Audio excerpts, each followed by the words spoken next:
ఇది ఇండియాకే పేరు ప్రతిష్టలు వచ్చేటువంటిది ఫార్ములా ఈ రేసింగ్ తీసుకొచ్చి కష్టపడి ఒక బ్రాండ్ ఇమేజ్ పెంచి హైదరాబాద్లో ఆర్థిక పరిస్థితులను పెంచి ఇంటర్నేషనల్ లెవెల్లో హైదరాబాద్ చూసేటట్లు మేము చేస్తే ఇలా అరెస్ట్ చేస్తాం, కేటీఆర్ను అరెస్ట్ చేస్తాం, నీ కక్ష సాధింపులు చర్యలు తప్ప తెలంగాణ అభివృద్ధి పైన మీరు దృష్టి పెట్టట్లేదు. ఇలా జైళ్ళు వేయాల్సి వస్తే మరి మూసీ పరివార ప్రాంతంలో కూల్చిన వాళ్ళని వేయాలా, ఎంతోమంది చావు కారకులైన వేయాలా? హైదరాబాద్లో ఆర్థికంగా మొత్తం దిగిపోయింది, తెలంగాణ మొత్తం కూడా ఏ వ్యాపారాలు నడవట్లేదు, భూముల విలువ పడిపోయినాయి, ప్రతి ఒక్కరూ బాధలో ఉన్నారు, వాళ్ళ కారకులనే వేయాలా? కష్టపడి తన శక్తినంతా ఉపయోగించి ఇలా తెలంగాణ ఇమేజ్ పెంచుతూ వస్తుంటే ఈ ప్రభుత్వం వచ్చిన సంవత్సరంలో, ఈ సంవత్సర కాలంలో తెలంగాణ మొత్తం కూడా అన్ని రంగాల్లో పడిపోయింది.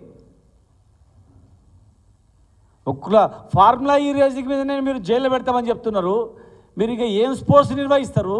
స్పోర్ట్స్ యూనివర్సిటీ ఏం కడతారు? ఒలింపిక్స్ ఎట్లా చేస్తారు? ఏషియన్ గేమ్స్ ఎట్లా చేస్తారు? కామన్వెల్త్ గేమ్స్ ఎట్లా తీసుకురాగలుగుతారు? ఎవరైనా హైదరాబాద్లో స్పోర్ట్స్ ఈవెంట్ నిర్వహించాలంటే భయపడే పరిస్థితి తెస్తున్నారు. హైదరాబాద్లో ఒక ఈవెంట్ చేయాలంటే ఇక్కడ ఈవెంట్ చేస్తే లేని కష్టాలు వస్తారా అని చెప్పి అసలు కేసులు పెట్టాల్సింది కేటీఆర్ మీద కాదు, ఈ ప్రభుత్వం మీద వస్తుంది. ఎందుకంటే కేటీఆర్ గారు ఒక నిర్ణయం కాదు, ఒక మంత్రి అంటే ప్రభుత్వ నిర్ణయం. అది ఒక ప్రభుత్వం తీసుకున్న నిర్ణయాన్ని మీరు వచ్చి వ్యతిరేకించొద్దు. ప్రభుత్వం నిర్ణయించిన దాన్ని కొనసాగించాలా.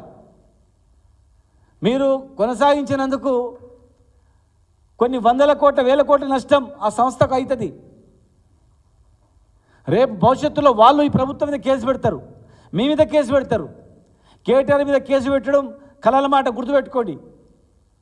రేపు వాళ్ళే ఫార్ములా వాళ్ళే ఒక ప్రభుత్వం ఇచ్చినటువంటి ఒప్పందాన్ని ఇంకొక ప్రభుత్వం ఒప్పందాన్ని క్యాన్సిల్ చేసినందుకు మరి ప్రపంచవ్యాప్తంగా ఉన్నటువంటి అనేక మందికి మాకు నష్టం జరిగింది, మేము బుక్ చేసుకున్నాం, మా పేరు ప్రతిష్టలు పోయినామని చెప్పి ఆ సంస్థ ఫార్ములా ఈ రేసింగ్ మీ పైన పరువు నష్టం వేయడానికి సిద్ధంగా అవుతుంది.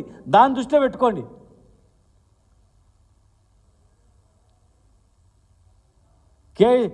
గత ప్రభుత్వంలో నన్ను జైల్లో పెట్టిండ్రు కనుక ఇంకా వీళ్ళని జైల్లో పెట్టాలి అని ఒక కక్ష సాధింపు తప్ప ప్రభుత్వ పరిపాలన మీద దృష్టి పెట్టట్లేదు. దుర్మార్గంగా పరిపాలన నడుస్తోంది. ఒక ఎస్టీలను, మీ నియోజకవర్గంలో ఉన్నటువంటి వాళ్ళను బేడీలు వేసుకొని హార్ట్ అటాక్ వచ్చిందంటే బేడీలు వేసుకొని హాస్పిటల్లో ట్రీట్మెంట్ ఇస్తున్నారంటే ఇంత ఘోరమా? దానిలో మళ్ళీ జైలు సూపరింటెండెంట్ సస్పెండ్ చేయడము. జైలు సూపరింటెండెంట్ ఏం చేసిండు? మీ విధానం బట్టి అని చేసిండు.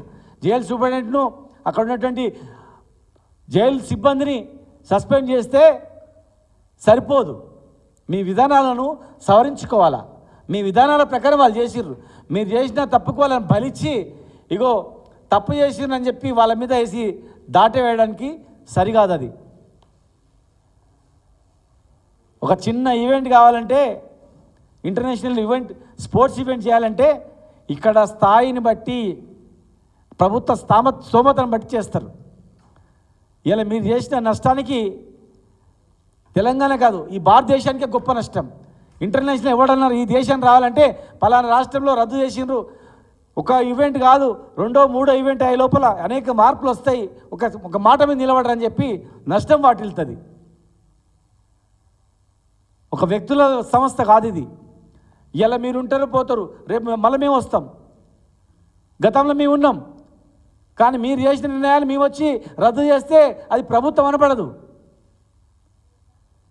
ఓ నియంత్రణ పాలన అనిపిస్తుంది. ఇది గతంలో రాజశేఖర రెడ్డి గారు నిర్వహించినటువంటి ఆరోగ్యశ్రీని కొనసాగించినాం.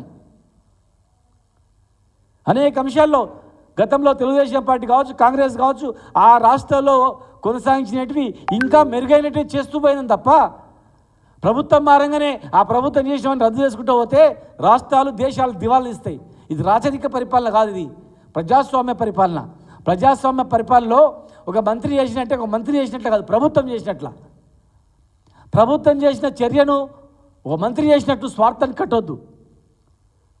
ఇలా నిన్న ఢిల్లీ పోయి ఎన్నో నిధులు తీసుకొస్తాం అనుకున్నాం, కానీ ఢిల్లీ పోయి గవర్నర్ గారి మీద మరి ఆమోదం తెలపడానికి, పర్మిషన్ ఇవ్వడానికి మరి మీరు కలిసిన వాళ్ళందరూ కూడా ప్రజలందరూ అనుకుంటా ఉన్నారు నిధుల గురించి కాదు, పోయి గవర్నర్ దగ్గర ఫైల్ అయిపోయింది, మరి గవర్నర్ దగ్గర అక్కడి నుంచి చెప్పించుకొని, ఎందుకంటే వాళ్ళ నాయకుడిని రాహుల్ గాంధీ గారిని కలవలేదు.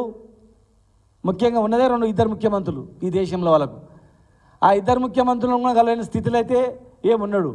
మరి ఇద్దరు ముఖ్యమంత్రులు, ఒక ముఖ్యమంత్రి వాళ్ళ నాయకునే కలవలేదు, మంత్రులను కలిసిందంటే నిధులు కాదు, కేటీఆర్ గారిని అరెస్ట్ చేయాలి, పర్మిషన్ ఇవ్వాలి అనేటువంటి దాని మీదనే పోయిండు.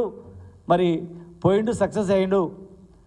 మాటి మాటికి ఆదాని మీద లింక్ పెట్టి ప్రొపగాండా చేస్తున్నారు కనుక మరి బెదిరియడానికి, ఆదాని లింకును బయటపెట్టకుండా ఉండడానికి, భయపెట్టియడానికి, కేటీఆర్ని అరెస్ట్ చేస్తామని చెప్పి భయపెట్టిస్తే మరి కాము ఉంటాడనే వాదన వినిపిస్తూ ఉంది. మేము ఒక్కటి చెప్తా ఉన్నాం, బీఆర్ఎస్ నాయకులు, బీఆర్ఎస్ కార్యకర్తలు కేసులకు భయపెట్టేలు కాదు. 100 కేసులైనా ఇప్పటివరకు జైలుకు భయపెట్టేలు కాదు. మీకు ఒకవేళ ఈ ప్రభుత్వానికి అరే వీళ్ళందరూ జైల్లో ఉండాలనుకుంటే 60 లక్షల మంది జైల్లో ఉండడానికి కూడా సిద్ధంగా ఉన్నారు. మాకు కావాల్సింది తెలంగాణ అభివృద్ధి, మాకు కావాల్సింది తెలంగాణ పేద ప్రజలు, బడుగు బలహీన వర్గాలు వాళ్ళ అభ్యున్నతి.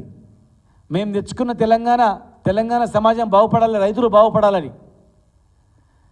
మేము బయట ఉండడమే నీకు కష్టం అనిపిస్తే పొమ్మంటే అందరం పోవడానికి కూడా సిద్ధం ఉన్నాం. కానీ కక్ష సాధింపులు ప్రభుత్వం పక్కకు పెట్టి పరిపాలన దృష్టి పెట్టాలని మేము డిమాండ్ చేస్తూ ఉన్నాం. ఇలా ఇదే కార్ రేసింగ్లో గతంలో నోయిడాలో 1700 కోట్లు ఖర్చు పెట్టిండ్రు, తమిళనాడులో ఖర్చు పెట్టిండ్రు,